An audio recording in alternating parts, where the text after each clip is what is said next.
ترکی England ہماری جماعت گئی تھی، تو میں قونیہ گیا، وہاں ہماری تشکیل نہیں تھی، لیکن میں نے کہا وہاں مولانا روم کے دربار پہ حاضری دینی، تو وہاں سے 900 کلومیٹر دور تھا، تو ہم فلائٹ لے کر گئے۔ میں حیران، دنیا میں پہلا مزار دیکھا جہاں ٹکٹ لگا ہوا تھا، 20 لیرہ، 20 لیرہ کا مطلب کوئی 900 روپیہ، 45 روپے کا لیرہ تھا بھی جب ہم گئے۔ تو دنیا کا واحد دربار دیکھا، مزار دیکھا جہاں ٹکٹ لگا ہوا تھا، اتنے لوگ آتے ہیں، اور حیرت کی بات ہے کہ غیر مسلم زیادہ تھے، مسلمان کم تھے، عورتیں مرد، اور وہاں کھڑے ہوتے ہیں، باقاعدہ ان کی ڈیوٹی ہے کہ وہ، چونکہ ہمارے مغرب کی عورتیں ہوتی ہیں بیچاری، بہت مختصر لباس ہوتا ہے، تو ان کو وہ دیتی ہیں پورا عبایا دیتے ہیں، وہ عبایا پہن کے جاتی ہیں، سر سکارف پہن کے جاتی ہیں، پھر دوسری طرف سے نکلتی ہیں تو اتار کے ان کے حوالے کر دیتی ہیں۔ تو انہوں نے، ترکی والوں نے اچھی خاصی کمائی بنائی ہوئی ہے۔ تو وہاں حاضری ہوئی تو مجھے یہ شعر یاد، شمس تبریز بھی ساتھ ہی، ان کی قبر ساتھ ہے، وہاں بھی ہمیں لے گئے۔ مولانا روم بڑے علم والے تھے، لیکن وہ خشک علم تھا، جس میں کوئی معرفت کی چاشنی نہیں تھی، سوز و ساز نہیں تھا، سوز و گداز نہیں تھا، عشق و محبت نہیں تھی، خالی قیل و قال تھا۔ جیسے آج قیل و قال نے ہمیں توڑ کے رکھ دیا، مسجد سے بھی نفرت کی وہ ہوا چلی کہ فرقہ واریت کی آگ ایسی بھڑکی کہ روزانہ لاشیں گر رہے ہیں، نہ مارنے والے کو پتہ ہے میں کیا کر رہا ہوں، نہ مرنے والے کو پتہ ہے مجھے کیوں مارا جا رہا ہے، اور اس کے پیچھے ممبر پر بیٹھنے والے کو اللہ کا نہیں پتہ، اس کے اللہ کا رسول کا نہیں پتہ، اس نے، اور خاص طور پر میرے بر صغیر میں اتنی نفرت ہے کہ ایک دوسرے کو سلام بھی نہیں کرتے، مصافحہ بھی نہیں کرتے، ایک دوسرے کے پیچھے نماز بھی نہیں پڑھتے، انتہا ہو گئی ہے نفرت کی۔ تو مولانا روم بھی کچھ ایسے ہی تھے، مطلب ایسے سمراج یعنی کوئی فرقہ وادیت والے تھے، صرف منطق فلسفہ کے بادشاہ تھے۔ تو مسجد میں حوض کے کنارے بیٹھے ہوئے درس دے رہے تھے، اور ان کی کتابوں کا ڈھیر، کلمی کتابیں وہ سامنے رکھا ہوا تھا۔ تو شمس تبریز آ گئے ننگے پاؤں، دیہاتی شکل، لگتا تھا یہ تو کوئی ان پڑھ جٹ آدمی۔ تو آ کر انہوں نے بڑے بھول پن سے کہا، مولوی صاحب این چیز یہ کیا ہے؟ تو مولانا روم نے یوں دیکھا تو بڑے تکبر سے کہا، این است کہ تو نمی دانی، بھائی یہ وہ ہے جو تو نہیں جانتا، تو چٹا ان پڑھ، میں تجھے کیا بتاؤں یہ کیا ہے۔ وہ ایک دم آگے بڑھے، وہ کتابوں کو جو یوں دھکا دیا وہ ساری حوض میں جا گری۔ اب وہ زمانہ پریس کا تو تھا نہیں، میں چلو 2-4 اور لے کے آ جاؤ، وہ تیرا بیڑا غرق و بدبخت، تو نے میری ساری زندگی کی محنت برباد کر دی۔ تو شمس تبریز مسکرائے اور حوض میں اترے، اور یوں ساری کتابیں خشک نکال کے باہر رکھ دی، ایک کاغذ نہیں بھیگا ہوا۔ یہ کرامات اولیاء ہے۔ مولانا روم، این چیز یہ کیا ہے؟ تو انہوں نے مسکرا کے کہا، این است کہ تو نمی دانی، یہ وہ ہے جو تو نہیں جانتا۔ بس پھر مولوی روم مولانا روم بن گئے، انہیں فلسفے بھی بھول گئے۔ اس کو ہمارے شاعر خواجہ غلام فرید رحمت اللہ علیہ نے کہا ہے، سکھری تروش منصوری نو، ہن ٹھپ رکھ کنز قدوری نو، ہادی نہ سمجھ ہدایہ، کافی نہ سمجھ کفایہ، کر پرز شرع وقایا، ایو دل قرآن کتابے۔ یہ ہماری زبان کی شاعری ہے سرائکی کی۔ مزدار قصہ تھا، آپ کو سنا دیا۔ کوئی چیز خود نہیں، تو اللہ تعالیٰ نے 4 قسمیں، 2 تاکیدیں کہ نہیں، میں نے ہی تمہیں بنایا ہے، تم خود بخود نہیں بنے۔ ام خلقوا من غیر شیء، ایک اور آیت، کیا تم خود بخود بنے ہو؟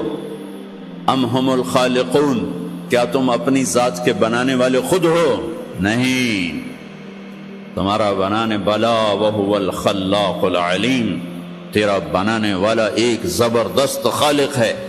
آس بن وائل آیا، اس کے ہاتھ میں ایک ہڈی تھی ایسی پرانی، اس نے یہاں رکھی اور ایسے مسئلہ اس کو، وہ ساری چورا چورا ہو گئی اللہ کے نبی کے سامنے، پھر پھونک ماری، وہ ساری ہوا میں اڑ گئی۔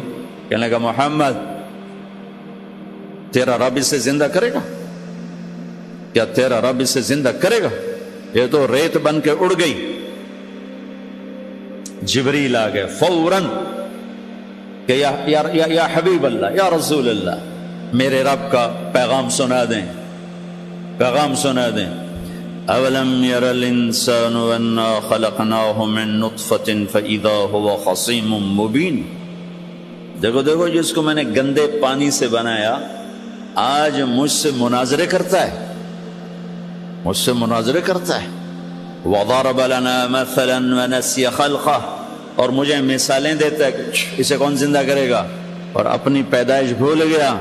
قال من یحیی العظام وہی رمیم، کہتا ہے اس ہڈی کو کون زندہ کرے گا؟ قل، کہو میرے حبیب، یحییھا الذی انشأھا اول مرہ، اسے وہ زندہ کرے گا جس نے اسے پہلے بنایا تھا۔ وہو بکل خلق علیم، اس کو پتہ ہے میری مخلوق کہاں، میرے رب کا علم تو دیکھو۔ کتنے انسان چورا چورا ہو گئے، اور کتنے ہم چورا چورا ہونے والے ہیں۔ کتنوں کو زمین کی جنبش نے، گردش نے، کروٹ نے قبر سے نکالا اور ان کی ہڈیوں کی ریت کو فضا میں بکھیر دیا۔ کتنے پانیوں میں بہہ گئے، جانوروں نے پھاڑ دیا، آگ میں جل گئے، قبروں میں رل گئے، اور ایک قبر میں 100 اکٹھے ڈال دیے گئے، اور پھر آ رہے ہیں آخری انسان تک چورا چورا ہو کے بکھر گئے۔ 7 چوپائے، 7 پرندے، 7 مچھلیاں، 7 جانور، ساری کائنات کی زندہ چیزیں سب کٹھی ہیں، اور ایک رب کا حکم ہوگا فَإِذَا هُم مِّنَ الْأَجْدَاثِ إِلَىٰ رَبِّهِمْ يَنْسِلُونَ۔ اللہ ہم سب کو قبروں سے کھڑا کر کے زندہ کر کے دکھا دے۔ ہاں، مجھ سے کہتا ہے زندہ کون کرے گا؟ آپ اسے کہیں جس نے یہ کچھ نہیں تھا اور اسے بنایا تھا وہی زندہ کر۔ تو اللہ تعالیٰ نے انسانی تخلیق میں 4 چیزوں کا ذکر کیا ہے۔ 2 غذائیں ہیں، 2 روحانی مقامات ہیں۔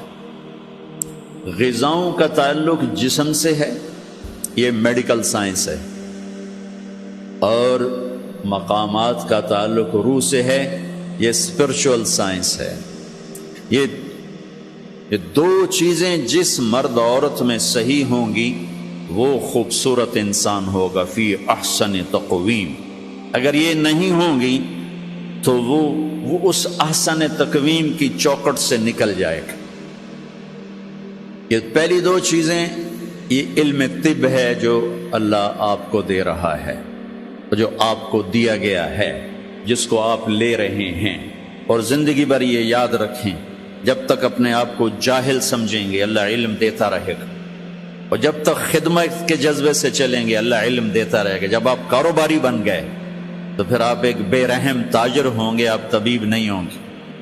میں ہاتھ جوڑ کے کہتا ہوں، پھر آپ ایک تاجر ہوں گے، بس آپ نے گاؤن سفید پہنا ہوا ہوگا، ڈاکٹر کا روپ ہوگا، اندر میں سوتر منڈی کا شیخ بیٹھا ہوگا۔ علم اسے ملتا ہے جو اوروں کی ہمدردی رکھتا ہے، وہ کاروباری بن جائے۔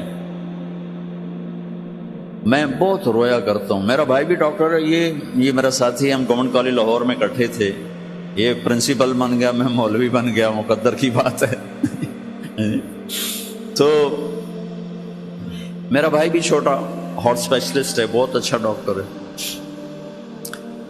جس دیس میں مظلوم وکیل کے پاس جائے تو وکیل اس سے گاہک تصور کر کے ڈیل کر رہا کہ میرا گاہک آ گیا، میرا گاہک آ گیا، اور مریض تڑپتا ہوا ڈاکٹر کے پاس جائے اور ڈاکٹر کہے گاہک آ گیا، کسٹمر آ گیا، پھر وہ اپنی فیس بھی الگ لے، اور لیبارٹریوں کو ٹیسٹ کروانے کے لیے جو نسخے بھیجے تو اس کے پیسے بھی الگ لے، پھر کمپنیاں اس کو خرید کر 5 روپے کی بجائے 50 روپے کی گولی لکھوائیں اور وہ ادھر سے بھی لے، تو میں ہاتھ باندھ کے کہتا ہوں وہ ڈاکٹر نہیں ہے، تاجر ہے۔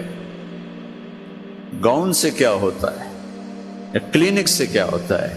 ایک نے سوتر منڈی میں دکان کھول لی، ایک نے ایک ڈاکٹر کا بورڈ لگا کے کلینک بنا لیا، دونوں ہی تاجر ہیں۔